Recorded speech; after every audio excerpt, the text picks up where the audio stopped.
What's going on, guys? Logan JYA Drykage here, freshly back from YCS Las Vegas, the 3v3 tournament. I've got two big announcements before I share with you guys my Drytron list that I actually ended up going X-1 with throughout the entirety of both day 1 and day 2 of this event. So the personal performance is very strong, and our team performance is very strong as well. But before we dive into that, first announcement. I actually grabbed a Drytron deck profile from all the Drytron players I was able to see at YCS Las Vegas, and I'm going to edit and post them all here for you guys to check out and give these guys the props they deserve for coming into the event with our absolute favorite deck. Second announcement. I've officially joined up with Team Beige, a group of my absolute great homies from the DMV. I gotta tell you, this is a very powerful squad. Part of this particular team I was playing with for the event, we ended up going X-2 in the main event. The other half of our team was in the top 16. I'm telling you right now, we've got some serious power here. So I highly encourage you all to go subscribe over to the Team Beige YouTube channel. And there you are going to find the deck profiles for my fellow teammates that I played with at this event, as well as more additional exclusive content, merch, and a whole lot more going down in the near future. So stay posted over on Team Beige.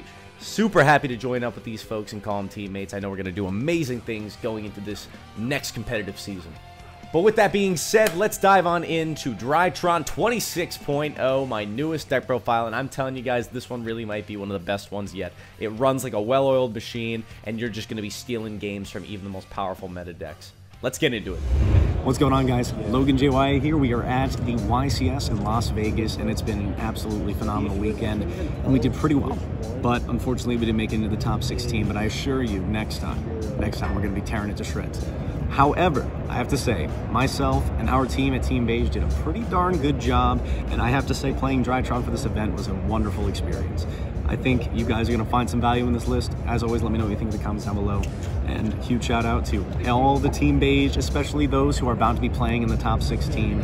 Our friends Alex, Tim, and Theo are going to take it home. And without further ado, I'm going to show you my Drytron list. Let me know what you think in the comments down below. I'm going to keep it very, very brief and succinct. Triple copies of Alpha, triple copies of Zeta, no questions asked. How's the glare? Is this okay? Yep, it's fine. Cool. 2 copies of Gamma, and 2 copies of Delta. As our friend Miles said earlier today, this is the correct number of Drytron names, I think, right now, especially in this build, and he's been finding success with it in his own build as well. 10 names. It's that simple. Having multiples. You need to have multiples of each one because Kashtira exists. And you do get rewarded for having more names, especially in a build like this. So 10 is a good number, in my opinion. 10 hard names. Moving on from there, triple Ben 10, goated. One Natasha, one of the best cards in the absolute deck. Oh my gosh. I will say, I did happen to go into time twice. And one of them, listen, he was going to lose no matter what because I was just going to put up the Magic Key combo with the Vanity's Ruler and a Live More Beta Negate and show me his hand after. He did not have it. Didn't matter. But unfortunately, there was only a minute left in time, so I had to make this just to be safe. And I did still pass turn with the IP and the Vanity's Ruler up, as well as this to tag out into a Dynamond if I needed to. But yeah, just more options and things you can do. Don't stall for time in this card. It's even more diabolical to use it just to steal things and obliterate your opponent. It comes up all the time. I play the Chaos Max and the Vanity's Ruler.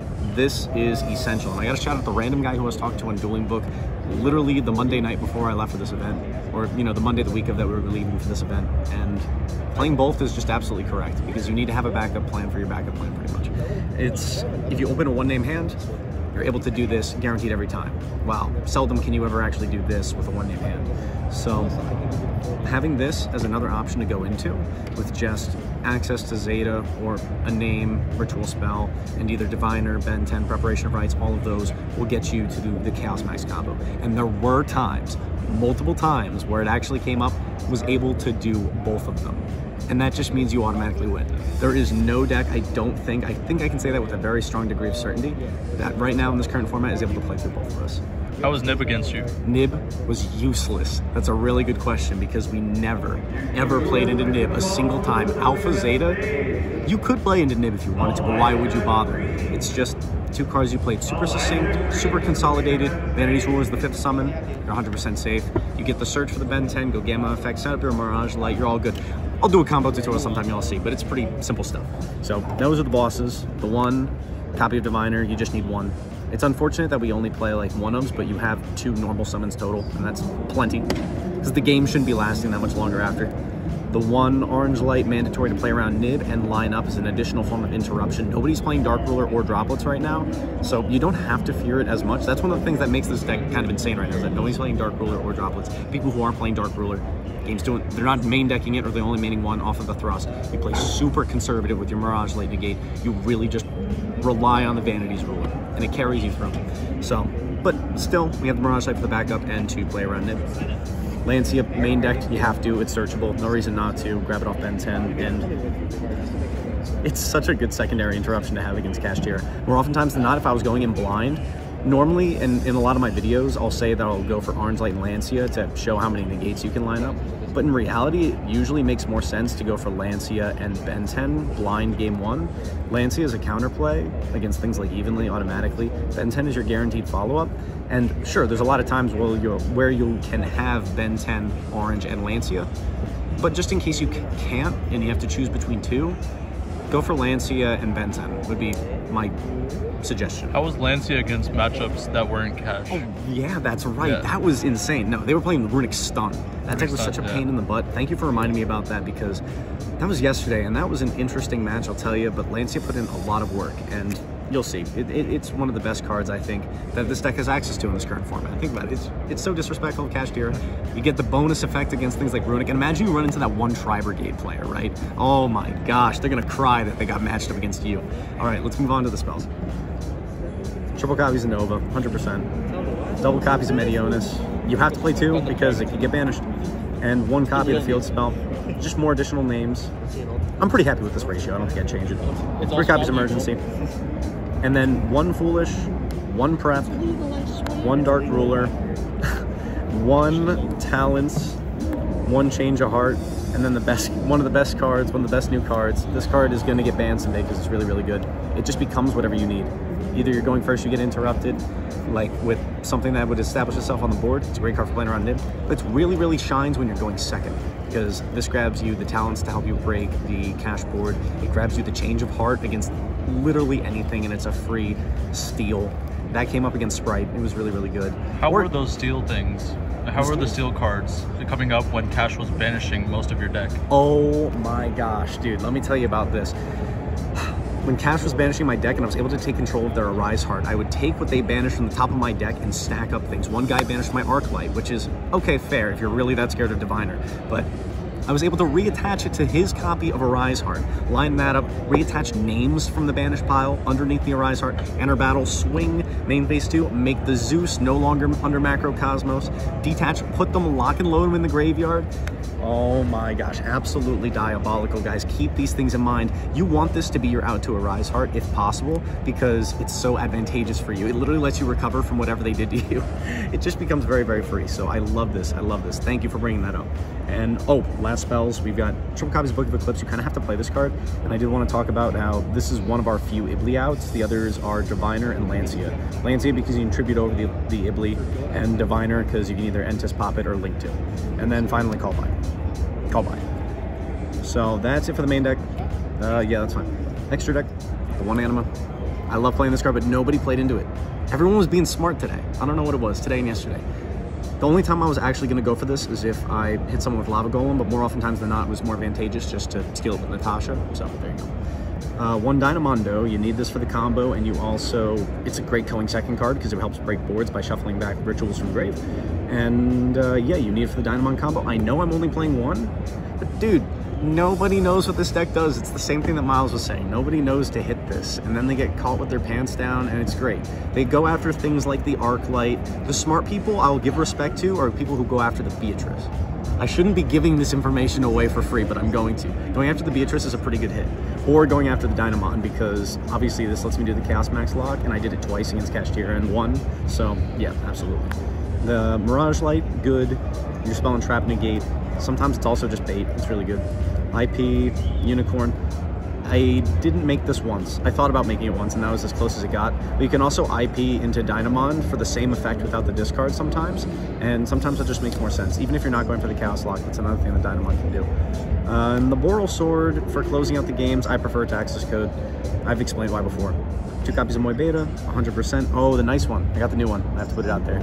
The name's just a little bit higher, but I really do like this one.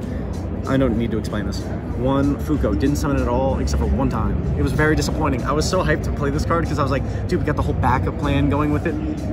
I don't know. I don't think it's it. It's too much of an investment if you get shifted. You're more better off just trying to turbo out Lancia or Vanity's Roar if you can. Outside of that, this is just, it was a wasted slot that could have been something else, and I think it would have been better if it was the Leerlusk, because then you could have attacked directly. So that's you did make it that second round, and the guy really just could not do anything. Well, that was like 1 time. Yeah, you were gonna win anyways. This was win more in that You're situation. Gonna win anyways. I will say that much. That was the only time that it happened. It was so unmemorable because it was definitely win more. But yeah, I think if this was the Leerlusk for additional free access to Zeus, that would have been maybe a little bit better. And also, it's only a detached 1 to protect itself from battle, so that's not bad either. 1 Downer, 1 Beatrice. Go after this if you're a cash player. It's really not a bad choice. It's at 1 for a reason. 2 copies of Zeus. You have to play both. This card's insane. And then the Diviner targets. That's it for the extra deck. Finally, the side deck. 3 copies of Lava Golem. Oh my god, I love Lava Golem, but I only summoned him a few times. He's always great. You just throw him on top of the cash board and it becomes free. I remember that during the last round, I threw this on top of the cash board. He had no interruption left. It was just a Mind Hacker. He did flip D-Barrier on me, but we still got it. It was fine. I know. 2 copies of Lancia.